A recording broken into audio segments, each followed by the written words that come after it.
You know what? It looks like Ernie Cefalu. It looks like Ernie Cefalu. Let's go see.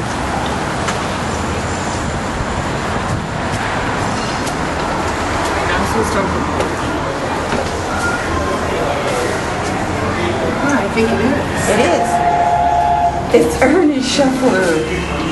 Hi, I love that album art. Remember that Big Bamboo album? We did Cheech and Chong's Big Bamboo album. Yeah, you did. Remember that big paper we rolled it out and actually smoked it? We did. We smoked it. I wonder what that would go for on eBay now. Oh, no worries. It's up in smoke.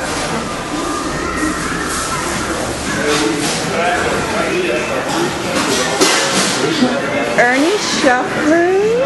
Oh, hey. How you guys doing, man? Face to face, huh? Okay. Yes. Come on in, sit down. Face to face is in your face. Why, thank you, sir. You're always very accommodating. Yeah, right. Well, so what are you up to? Oh, just waiting for pizza and it just got here. So you guys are just in time. I think we're in time. There you go. We're just in time. I notice you have something going on here. Actually, you want to share that with us? Sure. I'm on my way to my lawyer. You gotta love those guys. With a couple of projects that we're working on.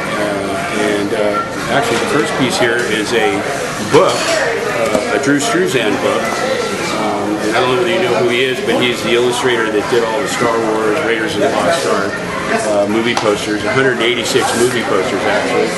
And before he did movie posters, he and I worked together doing album covers and a lot of corporate work.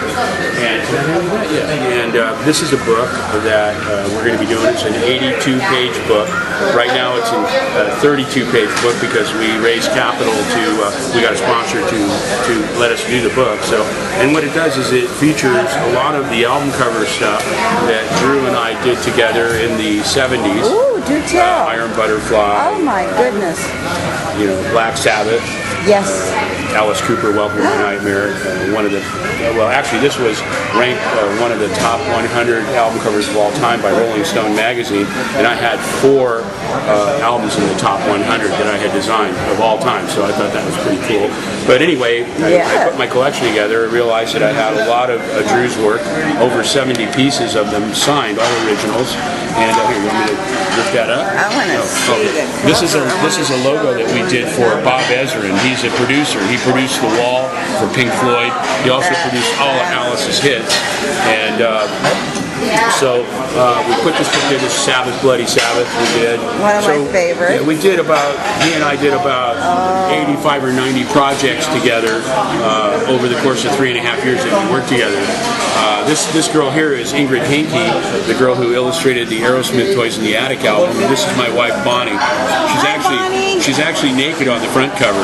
Hi, right there. What? So, but that's Drew. So Drew's the guy that's in both. Actually, most people don't know that, but he's the actual victim in both of the covers. And it's Tony Orlando and Dawn. And then there's a lot of there's a lot of rock and roll stuff. Alice Cooper's greatest hits. Well, you know what? They're going to have to buy the book for the rest of it. They're going to have to buy the book. But then there's a lot of corporate pieces too that people have never seen before. So I've got a bunch of those as well. They're going to get a sneak preview of that one. Right, That's it. A face-to-face sneak peek. You know, I need to ask you, Ernie, how has Facebook impacted your social network? It's amazing. A year and 2 months ago, 3 months ago, I didn't have. If you Google my name, I had no Facebook, had no Twitter, had nothing. And there was a guy named Dom Cefalu who whacked a few people in New Jersey, and now he's in Sicily. He was the only one that came up when you Google my name. Is that why we're having pizza today? That's why we're having pizza today, in honor of the Dom. And actually, I have a guy who's a search engine optimization expert, and he set up my Facebook page. And I started out, didn't really have anybody, and now it's just crazy. I mean, the other day, in 8 hours, I got 150 people wanting to be friends, and they're finding me through the different album cover stuff that I did for different bands, and just the internet presence. And through this kid that set this all up on me, GB, he actually has, where I had nothing before, I have now like 20 pages after my name. And Facebook is right there at the top. It's right under Wikipedia. And sometimes it comes up before Wikipedia, which is really pretty cool. But it's a great social network. And I mean, I've just, it's made people, it's made me aware of the people that knew me from the stuff that I was doing, but didn't know who did. You have quite a following. I do. It's amazing to me because when we did the work, we never really thought about it. We didn't say, well, we just did, Alice Cooper's new album, and that's going to be iconic someday. It was a project, and we did it, and we liked what we did, and we loved the people we worked for, so it made it real easy. It was a real labor of love. So we never really considered it work. So you never really think about the brands you're building and the people that you're reaching, and making that emotional connection with people. And Facebook has brought that all back to me firsthand, because the other part of it is that I was always the inside guy. I was the guy that did the art department, so I never really went out and met people or had any interaction with clients unless they came to our office, and usually the only ones that came were rock bands. So I'd sit with Alice, or I'd sit with Grace Slick, or guys Mark Farner from the Grand Funk Railroad, and that was my interaction. It was limited to that. Now Facebook has opened up the whole world to all these people that are going, man, I remember this stuff when I was a kid, and my big brother had it, and the younger ones, and then the older ones, the boomers like me, are going, yeah, you touched our lives all these years, and now we know who to thank for it. And it's really pretty cool. I mean, it makes you very humble.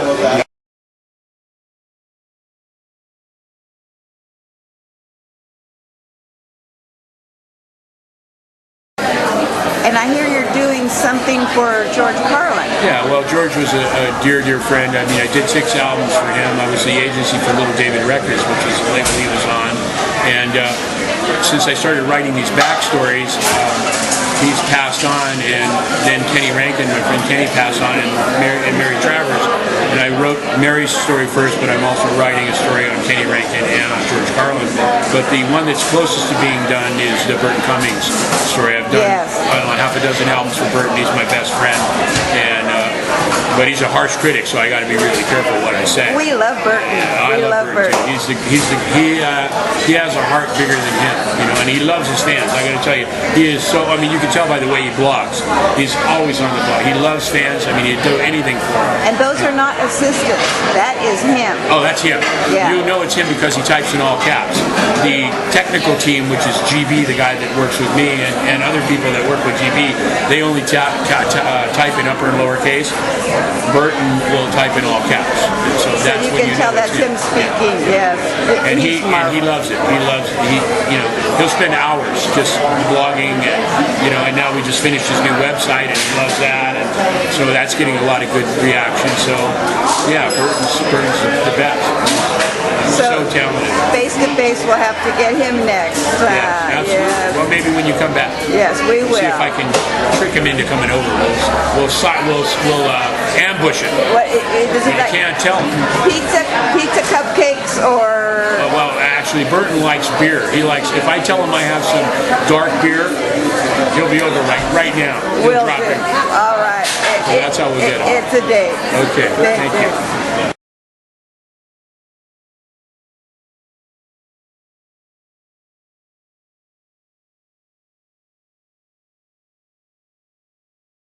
The other things that we are working on right now is a poster that's never been seen before, ever, by anybody outside of face-to-face. You're going to be the first ones that are going to see it. It's a poster for Alice Cooper's Alice at the Palace, which was a theatrical production that was going to be put on at the Palace Theater in Manhattan on Broadway. But when they found out who Alice Cooper really was, they backed out of the deal, and the poster never got printed. So this is a bad print of it, but this is the poster that's going to be for Alice at the Palace, and that will be coming out here pretty soon within the next few months. We're going to be doing limited editions with Alice's signature and numbered and signed. And that border looks familiar. The border was done by Ingrid Hinkey, the girl who did the Toys in the Attic album. And the middle piece was done by a guy named Joe Garnett, who was an illustrator that worked at Pacific Pioneer with. Yes. And then that's your company, Pacific Pioneer, right. And the one last thing I want to share with you, which is also a first here on Face to Face, is Angel Songs, an exclusive.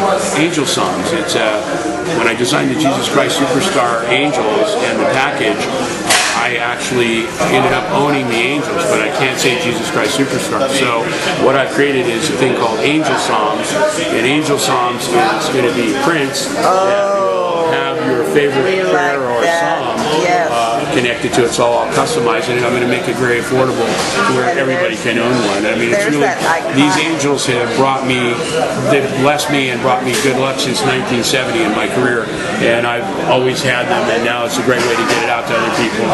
Share the good health. So, You're a doll. thank you very much. And now, you know what? Get out of my face.